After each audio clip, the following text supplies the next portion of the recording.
Hi guys and welcome back to the channel Deepak Yadav Education. Welcome to the Daily Hindu News and Editorial Analysis of 30th of October 2023. तो guys आज है तारीख 30 अक्टूबर 2023 और है Monday. देखेंगे आज के important news and editorial discussion को। लेकिन लेक्चर में आगे बढ़ने से पहले अगर आपको इस लेक्चर का पीडीएफ चाहिए तो क्या करना है, सबसे पहले डाउनलोड करना है टेलीग्राम, देन उसके बाद जाके सर्च बॉक्स में टाइप करना Deepak Yadav education UPSC. As you can see guys आपको यह वाला चैनल मिल जाएगा, इस पर क्लिक करना और जाकर इस चैनल को ज्वाइन कर लेना। ज्वाइन करने से फ़ायदा क्या होगा, यहाँ पर डेली बेसिस पर लेक्चर का पीडीएफ मिल जाता है, डेली करंट अफेयर के वीडियो का पीडीएफ मिल जाता है और डेली बेसिस पर बहुत सारे डिजिटल नोट्स मिल जाते हैं। नाउ बढ़ते हैं आगे बढ़ने से पहले हमेशा की तरह हम लोग अपने लेक्चर को एक मैप के क्वेश्चन के साथ स्टार्ट करेंगे। तो आज आप सभी को मैप में जाकर देखना है मेलघाट टाइगर रिजर्व को कहाँ पर है ये एग्जैक्टली लोकेटेड, इसको अच्छे से मैप में देखना। देन उसके बाद आकर नीचे कमेंट सेक्शन में टाइप करना जिससे कि आप लोग इसको लंबे समय तक याद रख पाओगे। साथ ही साथ एक क्वेश्चन सॉल्व करेंगे जो कि यूपीएससी प्रीवियस ईयर साल 2016 के प्रीलिम्स में पूछा गया था। डेली बेसिस पे हम लोग यहाँ पर एक प्रीवियस ईयर क्वेश्चन को भी सॉल्व करते हैं। क्वेश्चन क्या बोलता है, अटल पेंशन योजना को लेकर 3 स्टेटमेंट्स दिए गए हैं, बताना है कौन सा स्टेटमेंट सही है। पहला स्टेटमेंट बोलता है कि ये जो योजना है ये एक मिनिमम गारंटीड पेंशन स्कीम है जो कि मेनली टारगेट करती है ऑर्गेनाइज्ड सेक्टर वाले वर्कर्स को। सेकेंड स्टेटमेंट बोलता है कि इस स्कीम के तहत पूरे परिवार का केवल और केवल एक ही सदस्य इसको ज्वाइन कर सकता है। थर्ड स्टेटमेंट बोलता है कि मान लो एक कपल है, हस्बैंड वाइफ हैं, इनमें से कोई पर्सन को अटल पेंशन योजना के तहत ये जो पेंशन है वो मिल रहा था। अब सपोज़ यहाँ पे उस पर्सन की डेथ हो गई तो डेथ के बाद में वो जो अमाउंट है, इसी प्रकार की जो पेंशन है वो आगे उनके जीवन साथी को मिलता रहेगा। तो बताओ तीनों स्टेटमेंट में से कौन सा स्टेटमेंट सही है। Option number A 1 only, option number B 2 and 3 only, option number C 1 and 3 only, या फिर ऑप्शन नंबर डी तीनों के तीनों स्टेटमेंट सही हैं। तो इसका सही आंसर सभी को नीचे कमेंट सेक्शन में देना है, एटलीस्ट सभी को उसमें पार्टिसिपेट करना है, जैसे मैं आप लोगों से डेली बेसिस पे बोलता हूँ। बाय द वे इसका जो करेक्ट आंसर है वो मैंने आपको टेलीग्राम पर प्रोवाइड करवा दिया है, वहाँ से भी आप इसको चेकआउट कर सकते हो। और अगर वहाँ पर आंसर नहीं मिलता है तो भी कोई परेशान होने की ज़रूरत नहीं है, क्योंकि वीडियो के लास्ट में हम लोग इसके करेक्ट आंसर का डिस्कशन करेंगे। तो चलो शुभ आरंभ करते हैं और चलते हैं सबसे पहले थंबनेल वाले इंपॉर्टेंट आर्टिकल की तरफ। अब दोस्तों आज के न्यूज़पेपर का फ्रंट पेज जब आप ओपन करोगे तो सबसे पहले आपको ये वाला आर्टिकल नजर आएगा। उसके अलावा पेज नंबर 10 पर, पेज नंबर 5 पर 2-2, 3-3 आर्टिकल्स आज कवर किए गए हैं। हुआ क्या, कल पूरे दिन भर में हमारा एक स्टेट केरला लगातार चर्चा में बना हुआ था। रीज़न क्या है, केरला के अंदर में दोस्तों यहाँ पे बॉम्ब ब्लास्ट हुए हैं।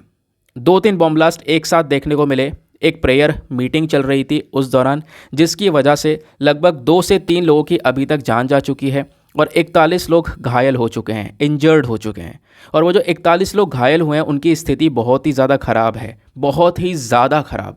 यानी कि कह सकते हो कि आने वाले समय पर हो सकता है ये जो इंजर्ड पर्सन है, अगर ये जल्दी से सही नहीं हो पाए तो इनकी भी मृत्यु हो सकती है। तो ये पूरी की पूरी एक दुखद घटना घटी है केरला के अंदर में। ऐसा क्या हुआ है एग्जैक्टली, ये सब कुछ हम लोग यहाँ पर समझने वाले हैं। दोस्तों ये जो एक्सप्लोजन्स हुए हैं, ये जो विस्फोट हुए हैं, ये विस्फोट ऐसी जगह पर हुए हैं जहाँ पर जो कह सकते हो जेहोवाज विटनेस की मीटिंग चल रही थी। इनका जो प्रेयर वगैरह चलता है ना, प्रार्थना वगैरह कर रहे थे। 2000 लोग कम से कम वहाँ पर प्रेजेंट थे। उसी इवेंट के दौरान यहाँ पर यह विस्फोट हुआ है। ये जेहोवा विटनेस क्या है, ये बेसिकली यहाँ पर क्रिश्चियन ग्रुप है। आपको पता होगा क्रिश्चियन के अंदर में अलग अलग सेक्ट्स होते हैं, जैसे यहाँ पर हिंदुइज्म में आपको देखने को मिलेंगे, तो क्रिश्चियन में यहाँ पे प्रोटेस्टेंट्स भी आपको देखने को मिलेंगे, जेहोवाज आपको देखने को मिलेंगे। तो अलग अलग यहाँ पे ग्रुप्स आपको नज़र आते हैं। तो जेहोवाज विटनेस वाला जो यहाँ पे क्रिश्चियन का ग्रुप है, ये बहुत ही कम लोग हैं हमारे दुनिया में। तो इनकी इस प्रकार से एक मीटिंग भी चलती है, यानी एक प्रेयर वगैरह चलती है, ये प्रार्थना वगैरह करते हैं। और इसी को लेकर, इस प्रार्थना को लेकर एक कन्वेंशन हमें केरला में देखने को मिलता है। उस कन्वेंशन का नाम है जेहोवाज विटनेस प्रेयर कन्वेंशन। ये कन्वेंशन कहाँ पर है, केरला के अंदर कोची से लगभग 24 किलोमीटर दूर कालामसरी के अंदर में ये हमें कन्वेंशन देखने को मिलता है। यहीं पर पूरा इवेंट चल रहा था जिस दौरान यहाँ पे बॉम्ब ब्लास्ट भी हुआ। अब दोस्तों यहाँ पे केरला को अगर हम लोग एक बार अपना मैप में देख लें तो इंडिया में बिल्कुल सदर्न टिप पर आपको ये केरला देखने को मिल जाता है। हमारा एक सदर्न स्टेट है, तो ये है एग्जैक्टली केरला का मैप। ठीक है, यहाँ पर बीच में एराविकुलम नाम का यहाँ पर एक पर्टिकुलर डिस्ट्रिक्ट नज़र आएगा, वहाँ से थोड़ी दूर कोची शहर और थोड़ी दूरी पर यहाँ पर कह सकते हो ये पूरी की पूरी बॉम्ब ब्लास्टिंग वाली घटना हुई है। दोस्तों केरला कई सारे राज्यों के साथ में बाउंड्रीज़ को शेयर करता है। फॉर एग्जांपल नॉर्थ में है कर्नाटका और इधर यहाँ पे आ जाता है हमारा ईस्टर्न साइड में आ जाता है तमिलनाडु, और साथ ही साथ में इधर वेस्ट में आप देखोगे तो इधर यहाँ पे कुछ आइलैंड्स वगैरह हमारे देखने को मिलेंगे, कावारती है, लक्षद्वीप आइलैंड्स वगैरह आपको यहाँ पर नज़र आते हैं। ठीक है, ये बात आपको क्लियर हो गई। चलिए आगे आते हैं। अब हुआ क्या था एग्जैक्टली ज़रा हम लोग इसको थोड़ा सा समझ लेते हैं। सबसे पहले आपने समझना होगा कि जो ये जेहोवाज विटनेस है ये हैं कौन दोस्तों। जेहोवाज विटनेस दोस्तों यहाँ पे जो इंटरनेशनल चर्च होता है ना उसका यहाँ पर एक हिस्सा है। इनको फाउंड किया गया था यूनाइटेड स्टेट्स के अंदर में 19वीं सेंचुरी के समय पर। इनका हेडक्वार्टर वॉरविक यानी न्यूयॉर्क में है। तो जेहोवाज विटनेस ये भी यहाँ पर क्रिश्चियंस का एक ग्रुप है जो अपने आप को बाकी क्रिश्चियन से अलग मानते हैं। जैसे फॉर एग्जांपल बाकी बहुत सारी जो क्रिश्चियंस हैं वो प्रोटेस्टेंट वाले क्रिश्चियंस होते हैं, तो उनसे ये अपने आप को अलग मानते हैं जेहोवाज विटनेस वाले। तो जेहोवाज विटनेस कन्वेंशन जो दोस्तों होता है ना, यानी एक प्रकार की मीटिंग होती है, प्रेयर वगैरह चलता है एनुअली, इस प्रकार की मीटिंग्स वगैरह प्रेयर चलता रहता है। 3 दिन की प्रेयर होती है ये, ठीक है, फ्राइडे सैटरडे संडे। तो फ्राइडे सैटरडे तो निपट चुका था, कल आखिरी दिन था प्रेयर का, लेकिन कल आखिरी दिन पर ही ये बड़ा धमाका हुआ। मॉर्निंग में लगभग 9:30 बजे के आसपास यहाँ पे बॉम्ब ब्लास्ट देखने को मिला। दोस्तों अब यहाँ पे बोला जा रहा है क्या ये एक आतंकवादी हमला था, क्या ये एक टेरर अटैक था। काफ़ी सारे सोर्सेज ने यहाँ पे बोल दिया है कि हाँ बिल्कुल ये टेरर अटैक हो सकता है। क्यों? क्योंकि यहाँ पे सीरियल ब्लास्ट हुआ है। सीरियल ब्लास्ट क्या होता है, अगर एक आध विस्फोट होता तो हम समझ सकते थे यार यहाँ पर इशू है, लेकिन यहाँ पर लगातार 2-3 ब्लास्ट्स हुए हैं। तो इसकी वजह से यहाँ पर जो बॉम्ब स्क्वाड है, हमारी फॉरेंसिक टीम है, नेशनल इन्वेस्टिगेशन एजेंसी की टीम है, वो सब यहाँ पे केरला में पहुँच चुके हैं इस स्पॉट पर जहाँ पे बॉम्ब ब्लास्ट हुआ है। तो केरला के जो डीजीपी हैं उन डीजीपी का कहना यहाँ पर यह है कि जो इन्वेस्टिगेशन हमने किया है उस इन्वेस्टिगेशन से पता हमको ये चला है कि जो ये विस्फोट हुआ है ये एक प्रकार का आईईडी था। आईईडी के बारे में आपको याद होगा, मैंने कई बार पढ़ा रखा है। आईईडी का मतलब है इम्प्रोवाइज्ड एक्सप्लोसिव डिवाइस ब्लास्ट। घर में ही बनाया हुआ एक वो बॉम्ब, ठीक है, मतलब होम में ही बना लिया इन्होंने एक होममेड बॉम्ब जिसको टिफ़िन बॉक्स में रखा हुआ था, ऐसा यहाँ पे मेंशन किया जा रहा है, और उस टिफ़िन बॉक्स में स्टोर करके यहाँ पे उस कन्वेंशन में पहुँचाया, जिसकी वजह से यहाँ पर ये पूरा का पूरा इशू हुआ। ये जो ब्लास्ट है वो हमको देखने को मिला, ठीक है। अब आपसे जेहोवाज विटनेस के बारे में पूछा जाएगा तो आप बता सकते हो, इनके बारे में मैंने ऑलरेडी बता दिया है। ये इतने अलग क्यों हैं? क्योंकि यहाँ पर दुनिया भर में जो बाकी सारी कम्युनिटीज़ हैं वो यहाँ पे इनको टारगेट बना देती हैं। रीज़न क्या है कि जो दोस्तों जेहोवाज वाले कम्युनिटी वाले लोग हैं ना, जैसे कि यहाँ पर उनका मानना है, जैसे बाकी जो क्रिश्चियंस है वो बाइबल के ऊपर में बिलीव करते हैं, है ना, बाइबल को फॉलो करते हैं, ठीक है, लेकिन जेहोवाज कम्युनिटीज़ यहाँ पे बाइबल पर बिलीव नहीं करती, बाइबल को फॉलो नहीं करती है, वो यहाँ पर अपने जेहोवाज गॉड को ही यहाँ पर फॉलो करते हुए नजर आते हैं। तो इसी वजह से यहाँ पर एक सेपरेट सा क्रिश्चियन ग्रुप है और यहाँ पे दूसरे कम्युनिटीज़ का आराम से टारगेट बन जाता है, क्योंकि इनकी जो थिंकिंग है, इनकी जो आइडियोलॉजी है वो थोड़ी सी डिफरेंट है, ऐसा यहाँ पे बोला जा रहा है। दोस्तों यहीं पर ना बताया गया कि वैसे तो जो ये बॉम्ब ब्लास्ट हुआ उसके बाद तो कुछ नहीं पता चला, थोड़े समय बाद एक आदमी को पकड़ा गया। उस आदमी का नाम है डोमिनिक मार्टिन, ये आपको नाम नज़र आएगा। डोमिनिक मार्टिन खुद यहाँ पर ये वो भी क्रिश्चियन है और इसी कम्युनिटी से बिलोंग करता है। बोला जा रहा है कि डोमिनिक मार्टिन ने ही यहाँ पर ये जो बॉम्ब अटैक है वो किया है और इसको कहीं ना कहीं यूएपीए के तहत अनलॉफुल एक्टिविटीज़ प्रिवेंशन एक्ट के तहत यहाँ पे चार्ज कर लिया गया है, ठीक है। अब जल्द से जल्द इन्वेस्टिगेशन स्टार्ट की जाएगी। इसने बोला है कि मैं जिम्मेदार हूँ, मैंने यहाँ पर ये बॉम्ब ब्लास्ट किया है। उसने खुद यहाँ पे पुलिस स्टेशन में ये बात रखी, पुलिस स्टेशन में आया और उसने यहाँ पर इस बात को एक्सेप्ट किया, ऐसा यहाँ पे बोला जा रहा है। खैर अभी यहाँ पर क्यों ऐसा किया, क्योंकि यहाँ पे इसका कहना यह है कि देखो जो मेरी आइडियोलॉजी है वो अलग है, मैं यहाँ पर जो जेहोवाज विटनेस वाले क्रिश्चियंस हैं उनकी आइडियोलॉजी बिल्कुल अलग है, मैं इनकी आइडियोलॉजी से सहमत नहीं हूँ, ठीक है, मैं एक्सेप्ट नहीं करता इनकी आइडियोलॉजी को, इस चक्कर मैंने यहाँ पे बॉम्ब ब्लास्ट किया। मतलब ये अलग अलग यहाँ पे रीजंस आपको देखने को मिल जाते हैं अलग अलग सोर्सेज के अंदर में, ठीक है। आई होप आपको ये जो पूरा का पूरा जो मैटर है वो पूरी तरह से क्लियर हो चुका है। रिसेंटली एक और घटना यहाँ पर हुई है। घटना क्या हुई है बेसिकली, यहाँ पर आपको पता होगा अभी जो इजराइल और फ़लस्तीन का जो पूरा का पूरा वॉर चल रहा है दोस्तों, इस वॉर को देखते हुए अगर आप देखोगे तो फ़लस्तीन के सपोर्ट में एक बहुत बड़ी रैली निकली थी रिसेंटली केरला के अंदर में। और केरला का यहाँ पे जो हमास लीडर है, केरला के अंदर में जो ये पूरी की पूरी रैली चली है ना, इस रैली के अंदर हमास लीडर, जो हमास आपको पता है गाज़ा पट्टी में जो कि अभी इजराइल के साथ में इस पूरे युद्ध को लड़ रहा है, तो हमास का एक लीडर है, ठीक है, वो लीडर बेसिकली आज के समय पर कतर में है, उसका नाम है खालिद मशल। तो इस व्यक्ति ने यहाँ पे वीडियो कॉन्फ्रेंस के माध्यम से ये जो रैली है इसमें प्रेजेंट हुआ। किसके माध्यम से? वीडियो कॉन्फ्रेंस के माध्यम से। और उस रैली में कई सारी प्रकार की यहाँ पर जो बातें हैं वो बोली हैं, और मैं आपको बता दूं वो बातें कहीं ना कहीं जो हमारे कह सकते हो इजराइल के एम्बेसडर हैं टू इंडिया, उन्होंने ट्वीट भी किया और ट्वीट करते हुए बोला कि देखो केरला में क्या हो रहा है। ये हो रहा है कि मतलब जिसके ऊपर विश्वास नहीं किया जा सके, बिल्कुल अनबिलीवेबल है। जो पर्सन यहाँ पे हमास ऑर्गेनाइजेशन से संबंधित यहाँ पर एक पर्सन जो यहाँ पे केरला के अंदर में फ़लस्तीन रैली में प्रेजेंट है, ठीक है, उसने भी यहाँ पर ये जो पूरा का पूरा समर्थन है, काफ़ी सारी जो बातें हैं वो बोली हैं। वो सारे पॉइंट्स यहाँ पे आप कह सकते हो कि मेंशन किए गए हैं इजराइल एम्बेसडर की साइड से। इतना ही नहीं दोस्तों, जब ये घटना होती है तो उसके बाद में दिल्ली में, बाकी मुंबई के अंदर में हाई अलर्ट जारी कर दिया गया है। हाई अलर्ट क्यों जारी कर दिया गया है? क्योंकि पॉसिबिलिटी इस प्रकार के और भी इंसिडेंसेस देखने को मिल सकते हैं। ठीक है, तो इस प्रकार से हाई अलर्ट जारी कर दिया गया है। इन्वेस्टिगेशन चल रही है हमारी लगातार। एग्जैक्ट मैटर क्या है यहाँ पर, वाकई में वो इंसान यहाँ पे इस अटैक के पीछे है या नहीं है, या कोई और था इस अटैक के पीछे, वो सारी की सारी जो जानकारी है वो यहाँ पर एक इन्वेस्टिगेशन के दौरान पता चलेगी। तो अभी इसको लेकर ज़्यादा तहकीकात होनी बाकी है। तो दोस्तों यहाँ पर ये पर्टिकुलर आर्टिकल था जो कि लगातार न्यूज़ में बना हुआ था। सारी बेसिक चीज़ें मैंने आपको बता दी हैं और स्पेशली यहाँ पर इसके बेसिस पर हम लोगों ने आज का थंबनेल भी क्रिएट किया हुआ है। अब आगे आते हैं नेक्स्ट आर्टिकल पर। आज के न्यूज़पेपर को ओपन करो, मैं कहूँगा ओपन करोगे ना तो आज के अखबार में आपको कुछ भी इंपॉर्टेंट मिलेगा नहीं। बहुत ही कम आर्टिकल है, बहुत मुश्किल से मैंने यार निकाले हैं। ये भी आर्टिकल देखोगे कुछ ज़्यादा खास नहीं है यार, ये चर्चा में आता रहता है, लेकिन मैं यहाँ पे ज़बरदस्ती डिस्कस कर रहा हूँ। बट फिर भी एडिटोरियल है हमारे काम के, तो उन एडिटोरियल को कवर करेंगे, डोंट वरी।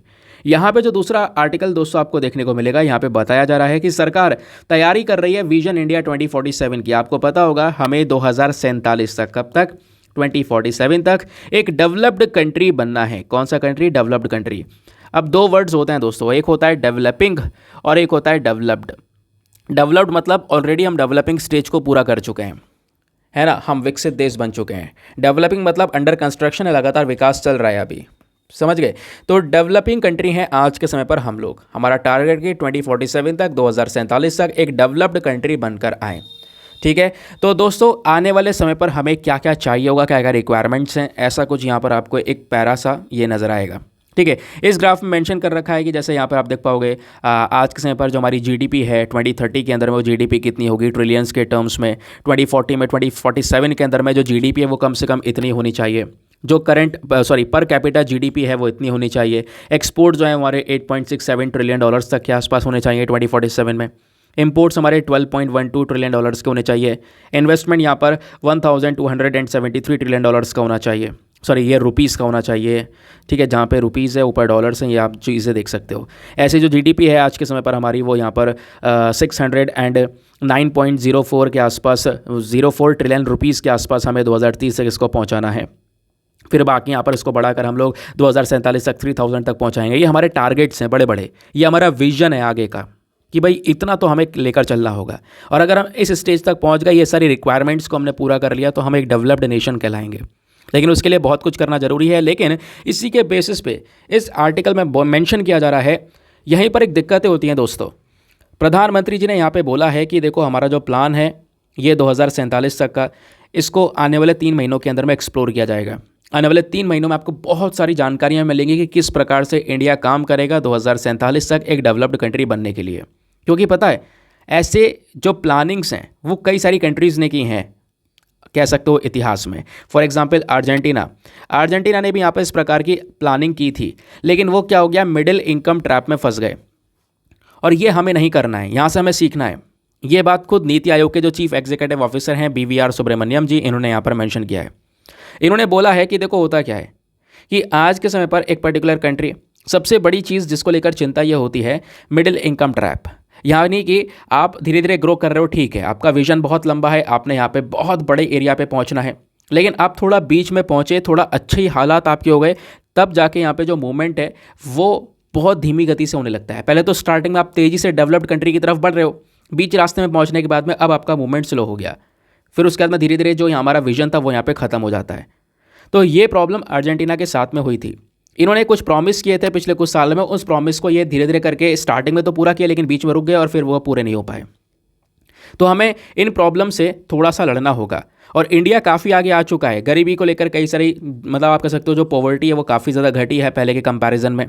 ठीक है, उसके अलावा पिछले कुछ सालों में अगर आप देखोगे तो यहाँ पे रोड्स, इलेक्ट्रिसिटी, वाटर, है ना, पूरे पिछले 100 सालों में अगर आप देखोगे तो काफ़ी सारे इंप्रूवमेंट्स हुए हैं हमारे देश के अंदर में। हमारा मेन टारगेट है कि हम मिडिल इनकम ट्रैप में ना फंसें। बीच में अगर थोड़ी बहुत ग्रोथ आ जाती है तो वहाँ पे रोके ना, उसको देखकर हमें आगे ग्रो करते रहना है और हमें अपना विजन जो है वो भूलना नहीं है। अदरवाइज़ यहाँ पे विजन भूल गए तो काम खत्म। और इसके लिए करना क्या होगा, इसके लिए यहाँ पे जो भारत देश है ये नौजवानों के लिए जाना जाता है। इंडिया के पास में यूथ पॉपुलेशन बहुत ज़्यादा है, उस यूथ पॉपुलेशन का प्रॉपर यूटिलाइजेशन करना होगा। जो स्किल्स हैं वो स्किल्स यहाँ पे उन सभी यंग लोगों को प्रोवाइड करवानी पड़ेंगी, ताकि अगर उनको स्किल मिलेगी तो वो बढ़िया कंट्रीब्यूशन दे पाएंगे हमारे देश के प्रति।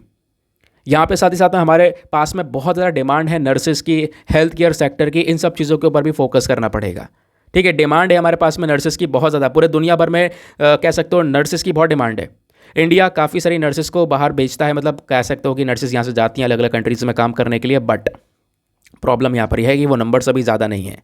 हमारे यहाँ पर प्रॉब्लम्स ये भी हैं कि हेल्थ केयर सेक्टर के अंदर में जो ये स्टाफ है इनका शॉर्टेज भी बहुत ज़्यादा है, जबकि वैकेंसीज ओपन है। रीज़न क्या है? क्योंकि उनके लिए कॉलेजेस कम हैं, ठीक है, वो पढ़ाई नहीं कर पा रहे हैं इस प्रकार की चीज़ों की, तो वो भी एक बहुत बड़ा इशू है। तो इन बेसिक चीज़ों के ऊपर थोड़ा सा फोकस करना होगा, इनके अंदर में सुधार करना होगा। इनमें सुधार करते हैं, स्किल्स लोगों को प्रोवाइड करवाते हैं, तो डेफिनेटली यहाँ पर मिडिल इनकम ट्रैप में फंसने के कोई चांसेस नहीं होंगे।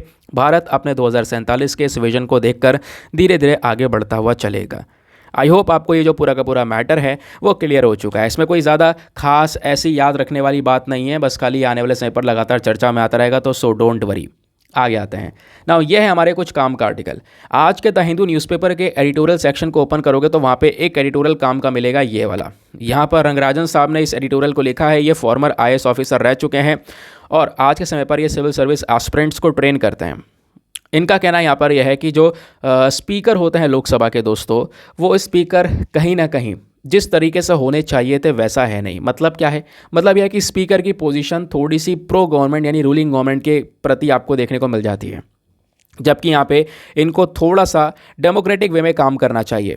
क्या है मैटर? बहुत अच्छा टॉपिक है, बहुत अच्छा टॉपिक चूज़ किया है और आपसे कई सारी जगह पर पूछा जाता है, स्पेशली यहाँ पे जो पॉलिटी के बच्चे हैं उनके लिए तो एक बहुत इंपॉर्टेंट टॉपिक है, वो भी हम लोग यहाँ पर डिस्कस करेंगे। बट उससे पहले ये भी एक एडिटोरियल है, क्योंकि एडिटोरियल हमारे पास में द हिंदू में केवल एक ही काम का मिला है जो एग्जाम में हेल्प कर सकता है आपको। बाकी हिंदुस्तान टाइम्स को देखोगे तो एक एडिटोरियल मिलेगा ये वाला, ये भी बहुत इंपॉर्टेंट है, specially GS paper number 3 environment के परस्पेक्टिव से। यहाँ पे बात की जा रही है कहाँ की? दिल्ली के अंदर में जो पोल्यूशन है उस पोल्यूशन से कैसे लड़ा जा सकता है। तो हिंदुस्तान टाइम्स का जो एडिटोरियल दोस्तों, इसमें इन्होंने बहुत अच्छे से सोल्यूशंस दिए कि कैसे पोल्यूशन से लड़ सकते हैं और आज के समय पर पोल्यूशन का क्या कारण है, सरकार क्या कर रही है। मतलब एक कह सकते हो ओवरऑल एक हॉलिस्टिक कवरेज आपको मिलने वाला है जो आपके एग्जाम में डायरेक्टली हेल्प करेगा। लेकिन आगे बढ़ने से पहले अगर आप लोग हमारे पेड ग्रुप्स को ज्वाइन करना चाहते हो तो आपके पास में बढ़िया चांस है इस समय पर इस ग्रुप को ज्वाइन करने का। इस ग्रुप में आपको डेली करंट नोट्स के PDF वगैरह प्रोवाइड करवाए जाते हैं दोस्तों। यानी कि जैसे यहाँ पर क्या होगा, हम लोग जो आर्टिकल डिस्कस करते हैं, जैसे आर्टिकल में आज तो ज़्यादा बैकग्राउंड इन्फॉर्मेशन नहीं है, वैसे डेली बहुत बैकग्राउंड इन्फॉर्मेशन होती है, लेकिन आज के न्यूज़पेपर कुछ खास नहीं आया है। ठीक है, तो होता क्या है कि वो सारा का सारा बैकग्राउंड डेटा यानी कि हमारे न्यूज़पेपर के जो नोट्स होते हैं स्पेशली, वो आपको दोस्तों प्रिंटेबल फॉर्म के PDF में प्रोवाइड करवाए जाते हैं इस ग्रुप में। आप उसका प्रिंट आउट सीधा सीधा निकाल सकते हो, प्रिंट आउट करके अपने पास में स्टोर करके रख सकते हो। वो नोट्स हिंदी और इंग्लिश दोनों भाषाओं में प्रोवाइड करवाए जाते हैं। ठीक है, किसी भी तरीके से आप उसका यूज़ कर सकते हो। और इस ग्रुप को जो ज्वाइन करने का अमाउंट है दोस्तों जस्ट 499 है। आप केवल 499 में लाइफ टाइम के लिए इसको ज्वाइन कर सकते हो, यानी कि जब तक आपका सिलेक्शन ना हो जाए तब तक आप इस ग्रुप को ज्वाइन करके रख सकते हो। और आपने इस ग्रुप को ज्वाइन करना है तो इसके लिए व्हाट्सएप पर जाना, यहाँ पर आपको एक नंबर दिया गया है 8534873368। इस नंबर पर मैसेज कर देना कि मुझे ग्रुप ज्वाइन करना है, मैं इंटरेस्टेड हूँ, कुछ भी मैसेज कर देना। आपको वहाँ से रिप्लाई आएगा, पेमेंट का प्रोसेस बताया जाएगा और पेमेंट के प्रोसेस से ज़्यादा इंपॉर्टेंट डेमो वीडियो का लिंक मिलेगा, ताकि आप पूरे डेमो वीडियो को चेक कर सको और देख सको कि आपको यहाँ पे वो चीज़ें फ़ायदेमंद हैं या नहीं है। ठीक है, आप अपने आप को सेटिस्फाई करने के बाद में वो जो पर्टिकुलर अमाउंट है वो स्पेंड करके इस ग्रुप को ज्वाइन कर सकते हो। इतना अमाउंट आप ऐसे वैसे भी खर्च कर देते होंगे, लेकिन यहाँ पे ये अमाउंट आपका रिकवर हो जाएगा थोड़े ही दिनों के अंदर, मुझे पता है। चलिए आगे आते हैं। आगे बढ़ने से पहले यार मेक श्योर कर देना वीडियो पे जो लाइक का बटन है उसको प्रेस कर देना। हमारा एक छोटा सा टारगेट होता है 5000 लाइक्स का, प्लीज़ आप उसको सपोर्ट कर सकते हो। डेली बेसिस का यार वो टारगेट है। ठीक है, बाकी अगर आप लोग चाहो तो मेरे साथ में इंस्टाग्राम पे भी जुड़ सकते हो। इंस्टाग्राम पे जाओगे, सर्च बॉक्स में लिखोगे दीपक यादव एजुकेशन, मेरा प्रोफाइल मिलेगा जहाँ पे ऑलरेडी 13.9 थाउजेंड के आसपास लोग जुड़ चुके हैं। आप भी मेरे साथ में पर्सनली जुड़ सकते हैं। तो चलो आते हैं एडिटोरियल के ऊपर में। हिंदुस्तान टाइम्स का एक बेहतरीन एडिटोरियल, बहुत अच्छे से कान खोलकर सुनते हुए चलना। मैं हर एक एस्पेक्ट यहाँ पे डिस्कस करूँगा। लास्ट में आपको एक मेंस का क्वेश्चन दूंगा जो कि इसी आर्टिकल के ऊपर बेस्ड होने वाला है। तो एडिटोरियल है battling the winter smog, Delhi's pollution predicament. है क्या? कॉन्टेक्स्ट समझते हैं। आखिरकार राइटर ने इस एडिटोरियल को क्यों लिखा? क्योंकि दिल्ली में यहाँ पर अभी से जो पॉल्यूशन है उसका स्तर तेज़ी से बढ़ चुका है। अगर आप लोग इंडिया गेट पर जाते हो सुबह शाम, सुबह तो नहीं स्पेशली शाम में देखोगे तो बहुत ही ज़्यादा धुआं आपको नज़र आएगा। वो कोई कोहरा नहीं है, वो केवल और केवल पॉल्यूशन है। कुछ दिनों में मतलब कुछ दिन ऐसा होता है ना कि दिल्ली का जो एयर क्वालिटी इंडेक्स है दोस्तों वो 300 पार कर जाता है। 300 मतलब 500 में से 300 पार कर जाता है, मतलब पूरी तरह से धुआं धुआं सा आपको देखने को मिल जाता है। बहुत ही ज़्यादा डस्ट, बहुत ही ज़्यादा धुआं, बहुत ही ज़्यादा यहाँ पे कूड़ा, बहुत ही छोटे छोटे यहाँ पर कंकड़ पूरे हवा में सस्पेंड कर रहे होते हैं। ऐसे भी हम लोग को बहुत सारे दिन नज़र आते हैं दिल्ली के अंदर में। ठीक है, ये बात आपको देखने को मिलेगी। अब दिल्ली जो है ना बहुत बड़ा एरिया है, बड़ा एरिया मतलब यहाँ की आबादी बहुत ज़्यादा है। लगभग 20 मिलियन जो रेसिडेंट्स आपको शहर में देखने को मिलेंगे, 20 मिलियंस के आसपास जो रेसिडेंट्स हैं, इनको बीच बीच में थोड़ा सा आराम मिल जाता है। कभी कभी दिल्ली में जो पोल्यूशन है, प्रदूषण है, वो वेरी पुअर से पुअर कैटेगरी में आ जाता है। वेरी पुअर मतलब बहुत ही खतरनाक लेवल पर है, पुअर मतलब फिर भी खतरनाक लेवल पर है। तो आप कह सकते हो वेरी पुअर से पुअर कैटेगरी में आता है, इतने में लोगों को आराम मिलना शुरू हो जाता है। लेकिन फिर भी पोल्यूशन बहुत ज़्यादा होता है। मतलब कहने का मतलब है कि वाकई में जो पोल्यूशन का लेवल है वो एक लिमिट क्रॉस कर चुका है दिल्ली के अंदर में। कितने लिमिट क्रॉस कर चुका है, क्या आइडिया लगाएं? हमारे पास में एक डिटेल नोट दिया हुआ है हिंदुस्तान टाइम्स ने। इन्होंने बोला है कि जो दिल्ली का पोल्यूशन है ये एक इतना ज़्यादा गंभीर, इतना ज़्यादा सीरियस हेल्थ हैज़ार्ड है जो कि हर साल मिलियंस ऑफ लोगों को बुरी तरह से अफेक्ट करता है। एक स्टडी आई है Indian council of medical research की, उस स्टडी के अकॉर्डिंग बात की जा रही है कि जो एयर पोल्यूशन है ये कहीं ना कहीं 2019 में 1.67 मिलियन लोगों की मृत्यु का कारण बन गया था। आप इमेजिन करो, केवल भारत में 16-17 लाख लोगों की जान जाना एक साल में, 16-17 लाख, वो भी पोल्यूशन की वजह से। ये कोई छोटा मोटा नंबर नहीं है, समझ गए? तो दिल्ली के अंदर में सबसे ज़्यादा मृत्यु होती है एयर पोल्यूशन की वजह से, अगर आप सभी राज्यों में देखोगे तो कहीं ना कहीं ऑब्वियस सी बात है, एक बहुत बड़ा चैलेंजिंग टॉपिक है हमारे लिए ये।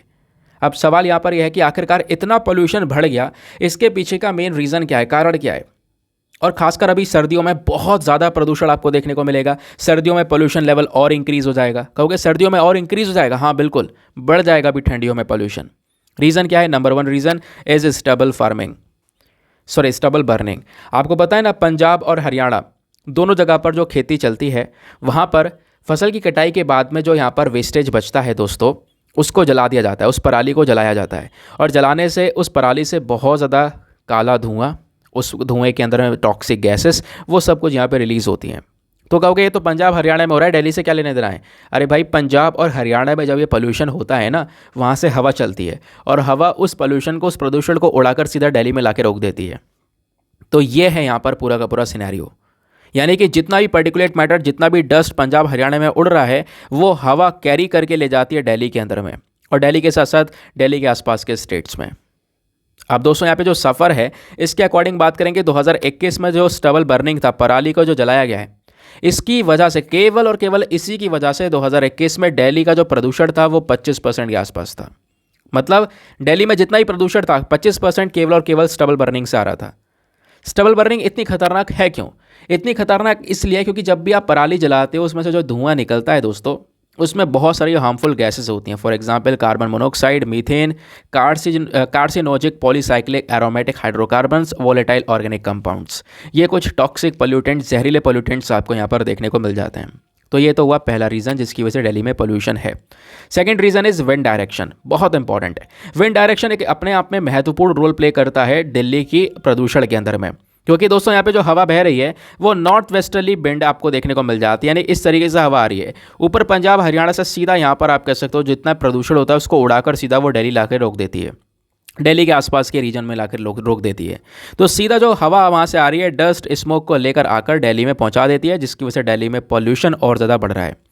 एक स्टडी कंडक्ट की गई थी नेशनल फिजिकल लेबोरेटरी के थ्रू। उस स्टडी में बताया गया कि 72%, कितना, 72% जो दिल्ली की हवा है विंटर्स में वो कहीं ना कहीं नॉर्थ वेस्ट से आती है, उसी पर्टिकुलर रीजन से आती है। और जब वहाँ से हवा आएगी तो ऑब्वियस सी बात है वहाँ का प्रदूषण सीधा लेकर आएगी इधर की साइड में दिल्ली में। ठीक है, तो विंड डायरेक्शन में चेंजेस होना कहीं ना कहीं एक अपने आप में मेन कारण बन जाता है। जैसे 25 अक्टूबर 2023 को एयर क्वालिटी थोड़ा सा इंप्रूव हो गया था। थोड़ा इंप्रूव ये इसलिए हुआ क्योंकि हवा जो है नॉर्थ से नॉर्थ ईस्ट में बहने लगी, यानी दिल्ली के बजाय थोड़ा सा और ऊपर की साइड में गुजरने लगी। ठीक है, तो दिल्ली में अगर हवा आएगी तो ऑब्वियस बात है पोल्यूशन आएगा, लेकिन नहीं आएगी तो पोल्यूशन नहीं आएगा। दूसरा रीज़न, तीसरा रीज़न आप बता सकते हो कि भैया टेम्परेचर इन्वर्जन। टेम्परेचर इन्वर्जन दोस्तों एक बेस्ट फिनोमेना है, आपको ध्यान में रखना, मतलब ज्योग्राफी के पर्सपेक्टिव से आपसे पूछा जा सकता है क्या है ये। टेम्परेचर इन्वर्जन दोस्तों एक ऐसा फिनोमेना है जहां पर जो आपके ऊपर की हवा है, आपको पता है ना भाई, जैसे जैसे आप ऊपर आसमान की साइड जाओगे हवा ठंडी होती चली जाएगी, नीचे की हवा गर्म है। है ना। लेकिन टेम्परेचर इन्वर्जन में दोस्तों जो ऊपर की हवा होती है, हाई ऑल्टीट्यूड वाली जो हवा होती है, वो भी गर्म हो जाती है, उस एयर टेम्परेचर भी यहाँ पर इंक्रीज होता हुआ हमको नज़र आता है, जबकि वो कम होना चाहिए था लेकिन वो ज़्यादा हो जाता है टेम्परेचर। यानी ऊपर यहाँ पे एक गर्म हवा की लेयर बन चुकी है, और गर्म हवा की लेयर बनने की वजह से यहाँ पर क्या है, जो सारा का सारा प्रदूषण है नीचे यहाँ पे प्रेजेंट है हमारे वातावरण में, वो ऊपर पार नहीं हो पाता, वो इसी एनवायरमेंट में ट्रैप हो जाता है। इसके चक्कर में और ज़्यादा गर्मी बढ़ने लगती है। तो टेम्परेचर इन्वर्जन क्या है ये आपको समझ में आया। और टेम्परेचर इन्वर्जन की वजह से भी दिल्ली के अंदर में स्पेशली सर्दियों में बहुत ज़्यादा पोल्यूशन हमको देखने को मिलता है। जब हमारा बहुत ज़्यादा ठंड पड़ती है दोस्तों यहाँ पे, तो जो पोल्यूटेंट्स हैं स्टबल बर्निंग के, या फिर गाड़ियों से जो यहाँ पे पोल्यूशन निकल रहा है, इंडस्ट्रियल एमिशंस हैं, वो सारे के सारे हमारे एटमॉस्फेयर जिसमें हम रह रहे हैं, लोअर एटमॉस्फेयर में जमा रह जाता है। वहीं पर आप कह सकते हो एक मोटी सी स्मॉग की लेयर बना देता है, तो वो पोल्यूशन सीधा वहाँ पर रुका पड़ा है। और एक और रीज़न यहाँ पे बताया गया वो है ड्राई एंड स्टिल एयर। मतलब क्या है, सर्दियों में जो हमारी हवा होती है दोस्तों वो काफ़ी सूखी होती है, जबकि गर्मियों की हवा में नमी देखने को मिलेगी, क्योंकि बारिशें भी होती हैं। सर्दियों में बारिश होती नहीं है या बारिश बहुत कम होती है, विंड की स्पीड का फ़र्क होता है, तो बहुत सूखी हवा होती है, जिसका मतलब जो पोल्यूटेंट्स है वो पोल्यूटेंट्स साफ़ नहीं हो पाता, सीधा उसी फ्रेश एयर के अंदर में, मतलब कि होता है ना, जो फ्रेश एयर होती है उसमें यहाँ पे डाइल्यूट हो जाता है, बट इसमें नहीं हो पाता। इसमें जो पॉल्यूटेंट जो प्रदूषण है वो सीधा हवा में लंबे समय तक ऐसे ही अटका रहता है। ये भी एक रीज़न है। फिर एक रीज़न है व्हीकुलर एंड इंडस्ट्रियल एमिशन, बहुत इंपॉर्टेंट। दिल्ली जो है यहाँ पर बहुत ज़्यादा मात्रा में आबादी आपको देखने को मिलेगी, और सभी के पास में अपनी गाड़ी, कार, ये सब कुछ आपको नज़र आएगा। तो एक बहुत बड़ी आबादी है, सबके पास में अपने लार्ज नंबर ऑफ व्हीकल्स हैं, और किसी के पास में 2-2, 3-3, 4-4 व्हीकल्स हैं। ठीक है, तो दोस्तों इतने सारे व्हीकल होने की वजह से क्या होगा, जब लोग गाड़ियाँ चलाएंगे तो इससे बहुत सारी जो हार्मफुल गैसेस हैं, जो पार्टिकल्स हैं, वो यहाँ पर रिलीज़ होते हुए नजर आएंगे। ठीक है, तो बहुत सारे यहाँ पे प्रदूषण होगा। ऑब्वियस सी बात है, जितनी ज़्यादा गाड़ियाँ होंगी, क्योंकि यहाँ पर वो जो गाड़ियाँ हैं पेट्रोल डीजल पर चल रही हैं, जब वो फॉसिल फ्यूल बर्न होगा तो उसमें से बहुत सारे केमिकल्स हमारे एनवायरनमेंट में रिलीज़ होंगे। ये यहाँ पर किया गया। मैं आपको बता दूं, एक स्टडी हुई थी आईआईटी दिल्ली की, उस स्टडी ने ये बताया कि जो गाड़ी मोटर से होने वाला एमिशंस है, वो केवल वही एमिशंस 25% के आसपास कंट्रीब्यूट कर देता है दिल्ली के PM 2.5 लेवल में। पार्टिकुलेट मैटर यानी छोटे छोटे जो कंकड़ हैं जो हवा में घूम रहे हैं, उसके अंदर में इतना बड़ा कंट्रीब्यूशन है। इतने नहीं, डस्ट स्टॉर्म, पटाखे, डोमेस्टिक बायोमास फार्मिंग, ये भी कहीं ना कहीं रीज़न बन जाता है, जिसकी वजह से जो पोल्यूशन है सर्दियों में थोड़ा इंक्रीज़ हो जाते हैं। ठीक है, ये यहाँ पर बोला जाता है। आगे आते हैं, जब प्रॉब्लम इतनी बड़ी है तो सरकार ने कुछ किया नहीं किया। गवर्नमेंट के दोस्तों कुछ इनिशिएटिव्स हैं, स्पेशली दिल्ली के इस प्रदूषण को कंट्रोल करने के लिए। वो इनिशिएटिव क्या है, एक छोटा सा पॉइंट ऑफ व्यू, एक छोटा सा आइडिया आपके पास में होना चाहिए। स्पेशली मेंस के अंदर में जो ये इनिशिएटिव है वो अक्सर पूछे जाते हैं। तो पहला इनिशिएटिव है ग्रीन वॉर रूम। 9 मेंबर की जो टीम है वो क्या कर रही है, आज के समय पर कुछ एक्शंस को मॉनिटर कर रही है। जो हमारी 20 अलग अलग सरकारी एजेंसियां हैं वो प्रदूषण के प्रति क्या कर रही हैं, क्या नहीं कर रही हैं, उनके एक्शंस को मॉनिटर करने का काम है यहाँ पर इस ग्रीन वॉर रूम का। ग्रीन वॉर रूम बेसिकली एक 9 मेंबर की टीम है। फिर दूसरा कदम उठाया गया एंटी पोल्यूशन कैंपेन। दिल्ली सरकार ने हाल ही में यहाँ पर एक प्रदूषण के खिलाफ पूरा कैंपेन लॉन्च किया है, जिसका नाम है युद्ध प्रदूषण के विरुद्ध। तो इसके अंदर में ट्री ट्रांसप्लांटेशन, पेड़ों का ट्रांसप्लांटेशन करवा रहे हैं। दूसरे और कुछ इस प्रकार के इनिशिएटिव चला रहे हैं कि एनवायरनमेंट में पोल्यूशन को कंट्रोल किया जा सके। तीसरा कदम उठाया गया ग्रीन दिल्ली ऐप, एक मोबाइल ऐप जो कि हमारे सिटीजन्स को सारी की सारी रिपोर्ट देगा पोल्यूशन को लेकर, गार्बेज बर्निंग, इंडस्ट्रियल एमिशन, सारा डेटा उनको पता चलता हुआ नजर आएगा। फिर आता है बायो डिकम्पोजर। अब दोस्तों स्टबल बर्निंग भी, क्योंकि हमने बार बार ये वर्ड यूज़ किया है, तो पराली जलाना भी कहीं ना कहीं एक बहुत इंपॉर्टेंट फैक्टर देखने को मिलेगा, जिसकी वजह से दिल्ली में बहुत ज़्यादा प्रदूषण हमको नज़र आता है। ठीक है, लेकिन दोस्तों यहाँ पे बोला यह जा रहा है कि स्टबल बर्निंग जो हो रही है ना, जो पराली जलाई जा रही है, उसका एक अच्छा सोल्यूशन यहाँ पर हो सकता है, वो है बायो डिकम्पोजर। आप बायो डिकम्पोजर का यूज़ कर सकते हो, जिससे कि पराली को जलाने की ज़रूरत नहीं पड़ेगी, सीधा पराली को आप गला सकते हो, गला के ख़त्म कर सकते हो। तो ये पोल्यूशन यहाँ पे ख़त्म हो सकती है। ठीक है, बाकी इंडस्ट्री का पोल्यूशन, जो भी हमारी इंडस्ट्रीज़ हैं, फैक्ट्रियाँ हैं, वहाँ से भी बहुत सारा पोल्यूशन रिलीज़ हो रहा है, जिसकी वजह से कहीं ना कहीं दिल्ली के अंदर में स्पेशली ये जो पोल्यूशन है वो बहुत तेज़ी से बढ़ता हुआ नज़र आया है, और आज भी जो हालात हैं वो काफ़ी ज़्यादा ख़राब हैं। तो ये मैटर आपको समझ में आया सरकारी इनिशिएटिव्स तक।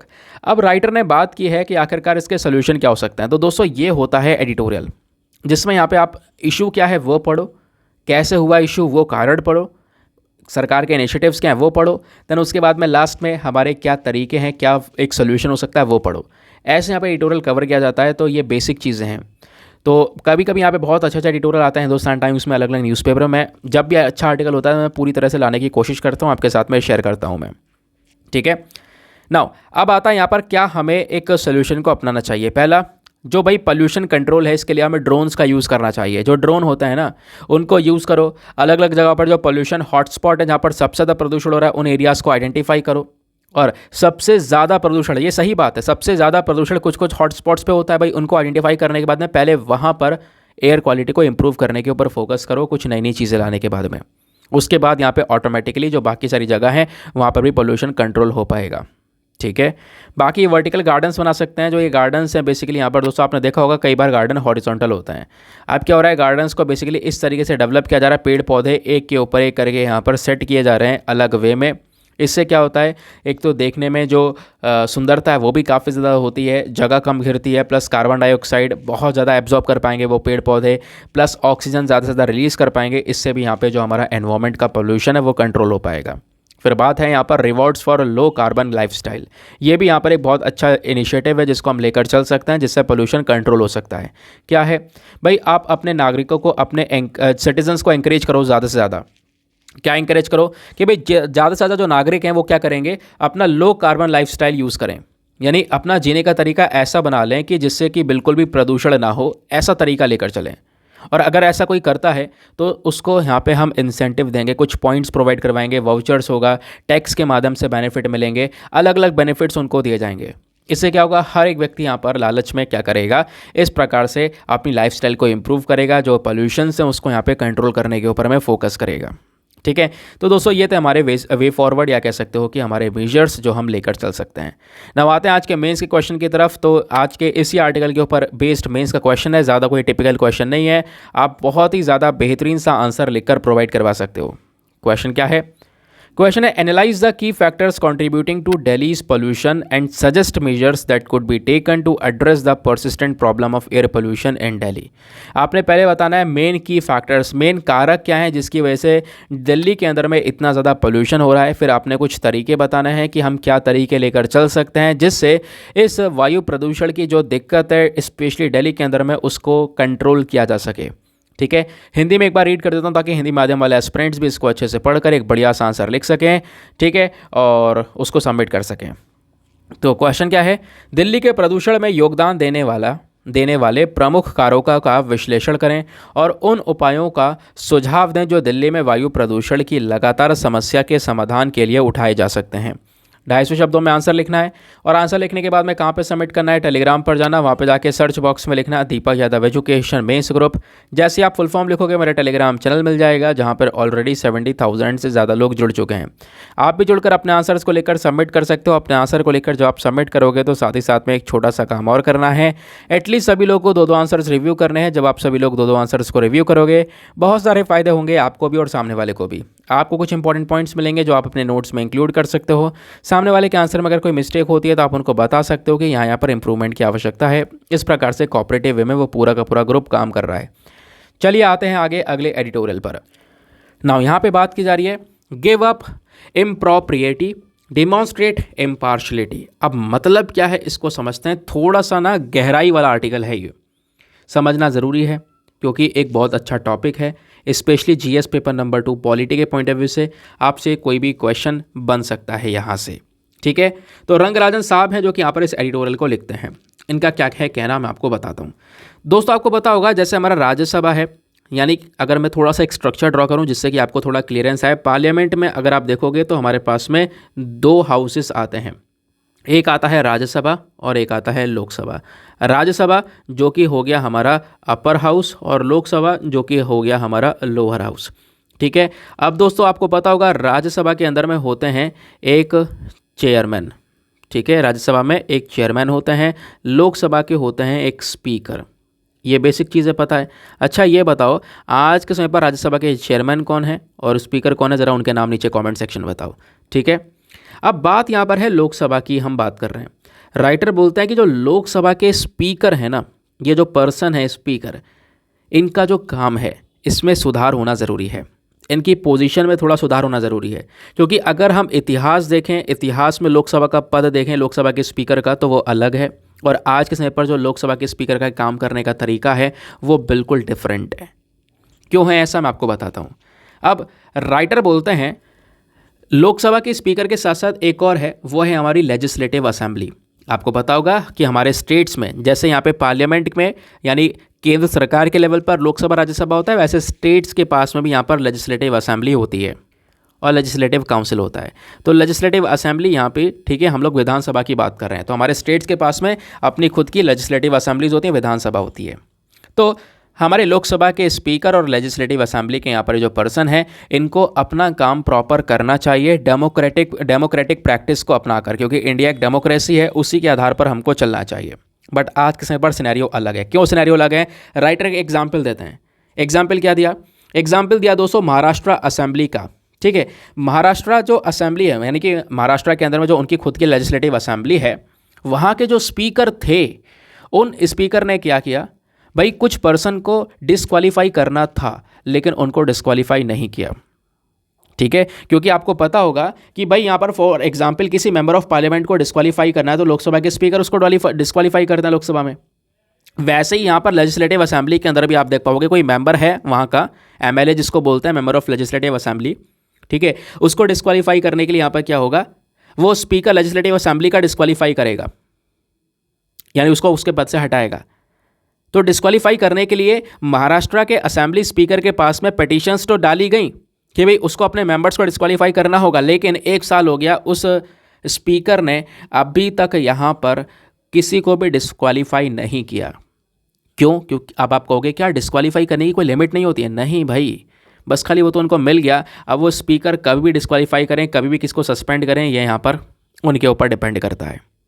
ठीक है, बात क्लियर हो गई। चलिए आगे आते हैं। अब राइटर बोलते हैं कि ये है आज का सिनेरियो, स्पीकर यहाँ पे जब चाहे जिसको डिस्क्वालीफाई करना चाहे कर सकता है, और मर्जी है, अगर उसको डिस्क्वालीफाई किसी को नहीं करना है तो आप पिटीशन में डाल दो तो वो नहीं करेगा। ठीक है, अब दोस्तों यहाँ पे थोड़ा इतिहास समझते हैं। जो हमारा स्पीकर का ये जो पूरा पोजीशन है, ये कहाँ से आया? ये मिडीवल ब्रिटेन के समय से आया है, जब हाउस ऑफ कॉमन्स को यहाँ पर एक स्पोक्समैन की ज़रूरत पड़ा करती थी। उस समय पर एक स्पोक्समैन जो कि राजा के साथ में सीधा डील करे, तो उस वजह से यहाँ पर स्पीकर की पोजीशन आई। और 17th सेंचुरी तक दोस्तों, जो 17वीं सेंचुरी थी, 17वीं सेंचुरी तक जो स्पीकर है वो यहाँ पे राजा का एक एजेंट हुआ करता था। ठीक है, फिर उसके बाद में 19th सेंचुरी आई। 19th सेंचुरी के मिडिल में जो स्पीकर है, इसको यहाँ पर एक इम्पार्शल चेयरमैन बना दिया हाउस ऑफ कॉमन का। इम्पार्शल चेयरमैन मतलब कि ये बेसिकली किसी के साथ पार्शलिटी नहीं करेगा, किसी की तरफ कोई झुकाव नहीं, न्यूट्रल होकर काम करेगा, ऐसा यहाँ पे पोजीशन बना कर दिया गया। ठीक है, इस तरीके का मेंबर बनाकर दिया गया यहाँ पर स्पीकर को। ये यहाँ पर थोड़ा इतिहास बोलता है।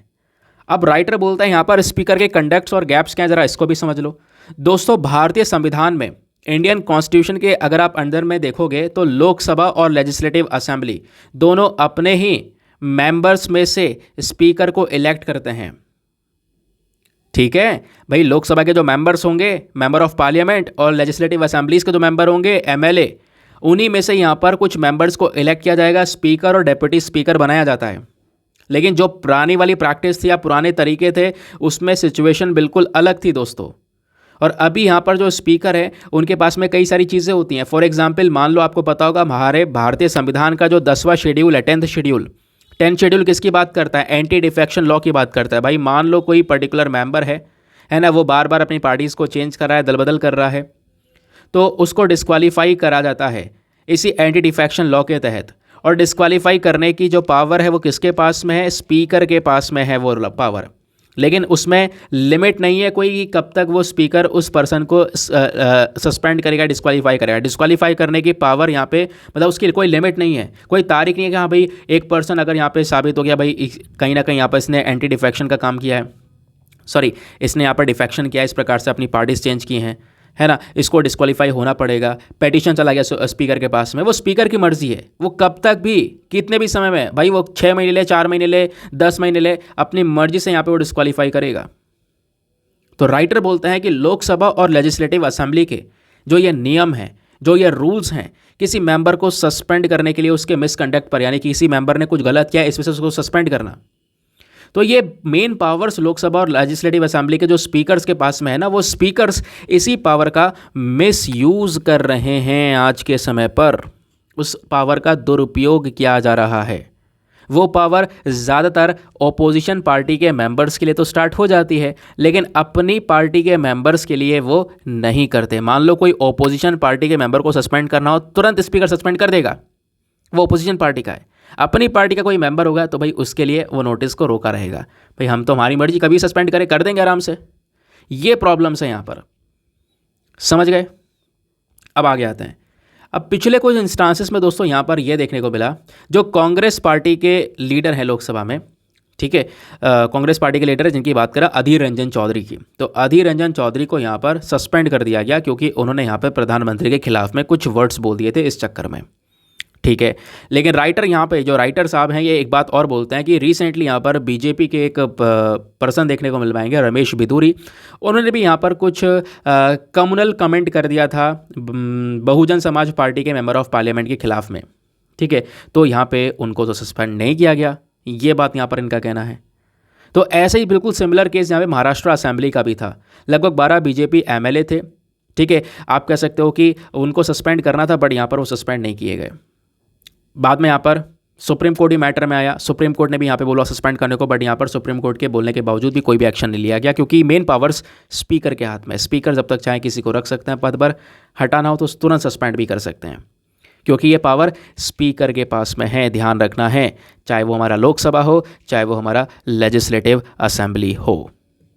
अब राइटर बोलते हैं कि जो हमारे स्पीकर आज के समय पर हैं वो हमारे बेसिक डेमोक्रेटिक प्रिंसिपल्स का वॉयलेशन कर रहे हैं। उन प्रिंसिपल्स का वॉयलेशन नहीं होना चाहिए था, बट उनका उल्लंघन हो रहा है। इंडिया एक डेमोक्रेटिक कंट्री है, हमारा संविधान हर एक चीज़ देता है, बट क्योंकि यहाँ पर एक चीज़ में गलती हो गई है तो इस वजह से प्रॉब्लम्स आ रही हैं। अब राइटर बोलता है once a speaker always a speaker, यानी कि यहाँ पर क्या कहना है इनका, अब ये समझते हैं। ये बोलते हैं कि देखो ब्रिटेन में अगर हम लोग बात करें, ठीक है, यूके में बात करें, तो स्पीकर अगर एक बार इलेक्ट हो जाता है, ठीक है, तो अगर किसी पर्सन को स्पीकर बनाना है तो उसको अपनी पार्टी से रिजाइन करना पड़ेगा। ये ब्रिटेन का पूरा चलन है। ब्रिटेन में क्या होता है भाई, जो भी स्पीकर बैठता है पार्लियामेंट के अंदर में, वो स्पीकर किसी पार्टी से बिलोंग नहीं करता है, और किसी पार्टी का होगा तो उसे पार्टी में रिजाइन देना पड़ेगा, तब वो स्पीकर बनेगा, ठीक है, यानी न्यूट्रल होगा। तो यानी कि इम्पार्शलिटी होगी, किसी की तरफ पार्शल ना हो। बट इंडियन कॉन्स्टिट्यूशन में क्या है, जो 10th शेड्यूल है, जो हमारा 10वां शेड्यूल है, वो हमारे स्पीकर और डेप्यूटी स्पीकर को अलाउ कर देता है। मतलब ये भी अलाउ करता है कि भाई आप भी रिजाइन कर सकते हो, लेकिन यहाँ पे केवल है कर सकते हो, मर्जी है तो, ठीक है। लेकिन अभी तक आज की तारीख तक कोई भी स्पीकर ऐसा नहीं है जिसने अपनी पार्टी को रिजाइन करने के बाद में वो स्पीकर के पद पर बैठा हो, ठीक है। लेकिन यहाँ पे प्रोविजन है, इंडियन कॉन्स्टिट्यूशन में भी प्रोविजन है कि भाई 10वां शेड्यूल अलाउ करता है स्पीकर डेप्यूटी स्पीकर को कि वो अपनी पॉलिटिकल पार्टी से रिजाइन करने के बाद में ऑफिस में बैठे स्पीकर बने। इससे क्या होगा, एक इम्पार्शलिटी मेंटेन हो जाएगी, भाई वो किसी की तरफ अपना कोई झुकाव नहीं रखेगा। बट प्रॉब्लम यह है कि आज तक कोई ऐसा स्पीकर हुआ ही नहीं, आज की तारीख तक। फिर अब राइटर ने यहाँ पर बोला भाई जुडिशरी भी बीच में आ गई, तब भी यहाँ पर कुछ नहीं हो पाया। तो ये कहीं ना कहीं बहुत ज़्यादा ज़रूरी है आज के समय पर हमें सोचने की, और तुरंत हमें एडॉप्ट करना होगा ब्रिटेन वाली इस प्रैक्टिस को, जैसा ब्रिटेन कर रहा है कि ब्रिटेन के ऑफिस में जो स्पीकर बैठते हैं वो उनका संबंध किसी भी पार्टी से नहीं होता, किसी पॉलिटिकल पार्टी से, ना ही ऑपोजिशन ना ही रूलिंग पार्टी। ऐसा ही सिनेरियो हमें इंडिया में करना होगा। स्पीकर को बैठाना होगा, वो बिल्कुल न्यूट्रल एस्पेक्ट के साथ में बैठेगा, जो भी यहाँ पर डिसीजन देते वो यहाँ पर सबको मानना होगा, ठीक है। जिससे अगर वो न्यूट्रल होगा तो ऑब्वियस ही बात है सभी लोग उसके सामने समान होंगे, एक समान होंगे। अगर वो ऑपोजिशन पार्टी के लिए कोई एक्शन ले रहा है तो वो सिमिलर एक्शन यहाँ पे रूलिंग पार्टी के लिए भी लेगा। तो ये सुधार करना हमारे लिए अति आवश्यक है, ये बात यहाँ पे रंगराजन साहब ने मेंशन कर रखी है। तो था इंटरेस्टिंग आर्टिकल, बिल्कुल था, काम का आर्टिकल था, 100% काम का था। कुछ बेसिक चीज़ें मैंने आपको यहाँ पर बता दी हैं। आगे आते हैं आज का हमारा आखिरी आर्टिकल। यहाँ पे बात की जा रही है कि जो डेवलप्ड कंट्रीज़ हैं वो डेवलप्ड कंट्रीज़ अपने कार्बन एमिशन गोल को छोड़ती चली जा रही हैं।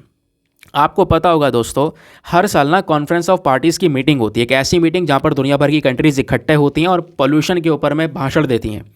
पोल्यूशन को रोकना है, ये करना है, वो करना है, करता कोई कुछ नहीं है, बस खाली जाकर भाषण दे के आ जाते हैं कि भाई ये हमारे टारगेट हैं, वो हमारे टारगेट हैं। ऐसा ही इस साल भी होने वाला है, हाँ बिल्कुल। अभी नवंबर और दिसंबर कह सकते हो, दोनों महीने में यार, दुबई के अंदर में ये मीटिंग होने वाली है। दुबई में जो मीटिंग होगी दोस्तों, वो कॉन्फ्रेंस ऑफ पार्टीज़ 28वीं मीटिंग होगी। 28वीं इस प्रकार के एनवायरनमेंट को लेकर मीटिंग होने वाली है। और इस मीटिंग के अंदर में दुनिया भर की कंट्रीज़ प्रेजेंट होंगी जो कि एनवायरमेंट के ऊपर अपने अपने कह सकते हो कि स्टेटमेंट से देंगी, भाई हमारा ये टारगेट है, वो टारगेट है, हमने इतना किया उतना किया। लेकिन आर्टिकल में बोला जा रहा है ये आने वाली मीटिंग बहुत इंपॉर्टेंट होने वाली है। जो डेवलप्ड कंट्रीज़ हैं हमारी, जो स्पेशली ऑलरेडी डेवलप हो चुकी हैं, यूरोप की कंट्रीज़ हो गई, यूएस हो गया, है ना, बाकी यहाँ पर आसपास कंट्रीज़ हो गई, वेस्टर्न कंट्रीज़ हो गई, तो वो डेवलप्ड कंट्रीज़ हैं। तो डेवलप्ड कंट्रीज़ की जो यहाँ पर रिस्पॉन्सिबिलिटी थी भाई कार्बन एमिशंस को कम करने की, यहाँ पर बोला जा रहा है कि जो इन्होंने टारगेट रखा था अपना 2030 तक, वो टारगेट कहीं ना कहीं अचीव नहीं हो पाएगा। 2030 तक जो भी इनका टारगेट है उससे ज़्यादा ही प्रदूषण ये कर सकेंगे, प्रदूषण ज़्यादा ही रहने वाला है, ऐसा बोला जा रहा है। US, Russia, Japan, UK, Canada, European Union, Norway, Kazakhstan, इन सब के अपने अपने टारगेट्स थे कि भाई पोल्यूशन को हमें कंट्रोल करना है 2030 तक। बट ना ही यूएस ना ही रशिया, ये सारी कंट्रीज़ कोई भी अचीव नहीं कर पाया इस टारगेट को, कोई भी नहीं अचीव कर पाया अपने टारगेट को, पोल्यूशन नहीं कम कर पाया, केवल और केवल 2 कंट्रीज़ को छोड़कर। वो 2 कंट्रीज़ कौन कौन सी हैं? वो है यहाँ पर बेलारूस और नॉर्वे। बेलारूस और नॉर्वे दोस्तों, यहाँ पर 2 कंट्रीज़ आपको देखने को मिलेंगी जो कि अपने रास्ते पर चल रही हैं, 2030 का जो टारगेट चूज़ किया था उसके हिसाब से चल रही हैं। जापान और कजाकिस्तान, ये दोनों कंट्रीज़ वो हैं जो अपना टारगेट बहुत ही 1-8% से छोड़ने वाली हैं, अदरवाइज़ 2030 तक ये भी पोल्यूशन को कंट्रोल कर सकेंगे। लेकिन बाकी जो कंट्रीज़ हैं, यूएस, रशिया, जब ये जैसी कंट्रीज़ अगर आप देखोगे तो यहाँ पर इनका जो टारगेट है वो काफ़ी ज़्यादा पीछे रह जा रहा है, ऐसा यहाँ पे बोला जा रहा है। अभी नई मीटिंग आ रही है, वापस से वादे कर देंगे भैया 2030 तक या 2050 तक हम ये बन जाएंगे, हम वो बन जाएंगे। फॉर एग्जांपल जैसे अभी यहाँ पे देखोगे तो कई कंट्रीज़ के टारगेट है भाई 2050 तक हम क्या करेंगे, नेट न्यूट्रल बन जाएंगे, यानी कि 2050 के बाद में कोई भी प्रदूषण पैदा नहीं करेंगे। बट सिनेरियो थोड़ा सा अलग है। वो अलग क्या है प्रेजेंट सिनेरियो में, वो मैंने आपको बताया। ये था हमारा आज का टोटल डिस्कशन। आई होप आपको मज़ा आया हो। ये हमारे 2 हो गए एडिटोरियल, बाकी आज का न्यूज़पेपर उठाकर छान लोगे, कुछ काम का इतना मिलेगा नहीं, ठीक है। बाकी दोस्तों जब भी मतलब जैसे मैंने आज देखा, कल भी देखा, कल भी कुछ काम करनी है, अगर ऐसा कुछ अगर आगे फ्यूचर में भी होगा ना तो मैं 1-2 और आर्टिकल ऐड कर दूंगा इधर उधर के सोर्सेज के, जो काम के हों, हमारे यूपीएससी में काम आए, एग्जाम में काम आए, यूपीएससी ने वहाँ से प्रश्न पूछे हों। ऐसे आर्टिकल ऐड करके यहाँ पे अपनी जो वैल्यू है, अपने जो वीडियोज़ की जो लेंथ है, वही एक चीज़ पर कंसिस्टेंटली मेनटेन होती रहेगी, ठीक है। बाकी आते हैं हम लोग अपने आज के प्रीलिम्स वाले क्वेश्चन पर। क्वेश्चन ये था कि भाई अटल पेंशन योजना के तहत बताओ 3 स्टेटमेंट्स हैं, तीनों स्टेटमेंट में से कौन सा स्टेटमेंट सही है। इसका सही उत्तर है option number C, 1 and 3 only. यानी अटल पेंशन योजना के तहत जो पहला वाला स्टेटमेंट है कि जो मिनिमम गारंटीड पेंशन स्कीम है ये मेनली अनऑर्गेनाइज सेक्टर वर्कर्स के लिए देखने को मिलती है। थर्ड स्टेटमेंट भी सही है कि मान लो कोई स्पाउस है, उस स्पाउस में उस कपल का यहाँ पर एक पर्सन की अगर डेथ हो जाती है तो वो जो पेंशन उस कपल को, उस पर्सन को मिल रही थी, वो पेंशन आगे भी कंटिन्यू हो जाएगी, दूसरे पर्सन को यहाँ पर दी जाएगी, वो उनके जीवन साथी को जो जीवित है, ठीक है। तो ये बेसिकली यहाँ पर अटल पेंशन योजना को लेकर डिटेलिंग्स हो गई। ना इसी के साथ में करते हैं हम लोग अपने लेक्चर को समाप्त और मिलते हैं आप लोगों से अगले वीडियो में। आज के लिए bye bye, have a nice day, thank you and जय हिंद।